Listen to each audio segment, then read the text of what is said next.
Alright everyone, welcome back to another video. Last time we left off with the German roadblock is smashed, talking about how this American tank and the Americans smashed through a small German roadblock with little to basically no resistance. We're now on to Tokyo Wasteland. March 9th, 1945. 16.7 square miles are obliterated. After 300 B-29s raided the Japanese capital on March 9th, the heart of Japan looked like this. Mile upon mile of building in the industrial area had to be wiped out in order to destroy the many small subcontracting facilities. Only by the use of incendiary bombs could this widespread arsenal for Japan's war machine be effectively eliminated. And you can see what they're talking about, the devastation in Tokyo. Obviously, they're trying to, in some way, justify the use of incendiary bombs. We use it on industrial areas and things like that. Well, one problem with Japan, especially most of their cities, I should say, is many of their cities were wooden. So while maybe they were going after industrial targets, doesn't really matter when it's all made of wood. It's all going to burn. That's why they use incendiary bombs. If we're going to be 100% honest, that's why. They knew that if they used incendiary bombs, it would light a lot on fire, burn a lot of it. And it did. The Yanks ford a river in Germany. March 9th, 1945. Clash with Nazis near Waldau. Infantrymen of the 26th Division splashed through the chilly waters of the Schlüsse River after first covering their advance with machine gun fire. The Nazi SS trooper sprawled in the water, was caught by a burst of machine gun, and Yanks drive forward to assault the German troops dug in among the surrounding pine forests. Now, the Americans are, obviously everyone's moving up. All the Allies are moving up on each side on Germany. There's not really one spot where the Germans are not feeling the heat, and they don't have much longer. The clock is ticking quick, and the Germans, they know it. U.S. 8th Army troops speed for Mindanao. March 10th, 1945. Attack second largest Isle of Philippines. Veterans of the 41st Division, 8th Army, borne by Navy landing craft of the 6th Amphibious Group, streak for the shore at Zambogna, on the southwest tip of Mindanao. Main Japanese bastion at the southern end of the Philippine archipelago. Prior to the invasion, the landing area was pounded for 10 days by cruisers, destroyers, and gunboats of Rear Admiral Russell Berkey's division of the 7th Fleet, and the final blow, in the bottom picture, was struck by 3 squadrons of heavy bombers of the 13th Air Force. Some mortar and machine gun fire was met by the landing craft, but none of the boats were hit, and the green-clad troops went ashore standing up. The 41st Division of Lieutenant General Robert J. Eichelberg's 8th Army was led by Major General Jans A. Doe on a 1,400-mile stretch of beach.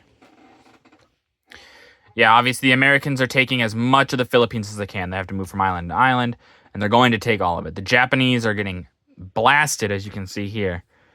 Any fortifications they may have on this are going to be obliterated. You've got, like they said, cruisers, gunboats, destroyers. You've got enough firepower. You're basically pounding this into the Stone Age. And yes, they did say there was some machine gun fire and things like that. Clearly, there wasn't enough to stop the Americans from landing. Kustrin falls to the Russians. March 12th, 1945. Berlin is threatened. After 35 days of battle, the Reds stormed into Kustrin, key fortress on the route to Berlin, 38 miles to the west. Above, Soviet machine gunners raged through a German-held street in Kustrin, and below, they walk with guns alert through a street that has been cleared of the enemy. German snipers were always left behind to slow up their pursuers. Part of the city of Kustrin lies on the west bank of the Oder River. Yeah, they're talking the Soviets are moving in. They're on Berlin, basically, at this point. Berlin is right there. And there's not anything that's going to stop them from crashing into Berlin.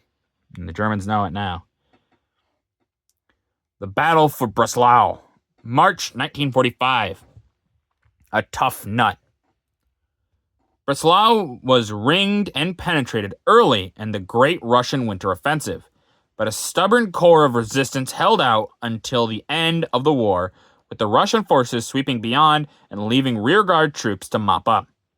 The Germans erected barricades like the one above and bitterly contested every house.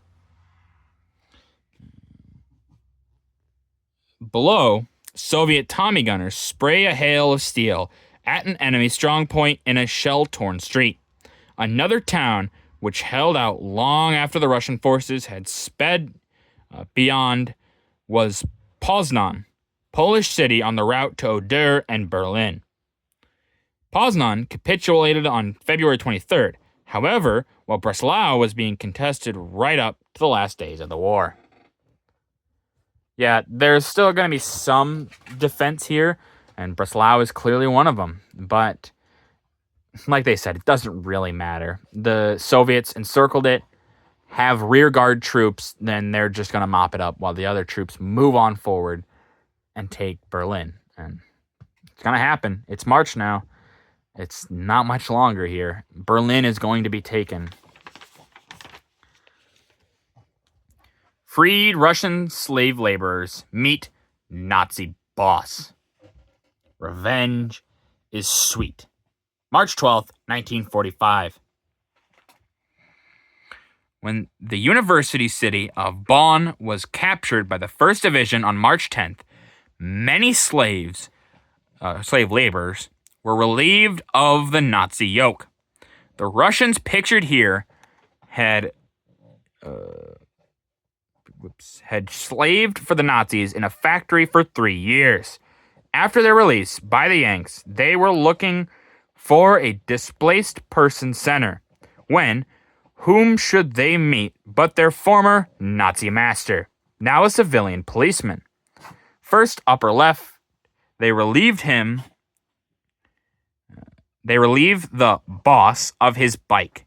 Then, one angry Russian belabors him with a briefcase, lower left. And another comes up to close grips with the Nazi, right. And the last scene, right here, the Nazi sprints hurriedly away, looking fearfully over his shoulder at the pursuing Russians. Yeah, now I have a feeling these pictures are probably staged by someone else much later.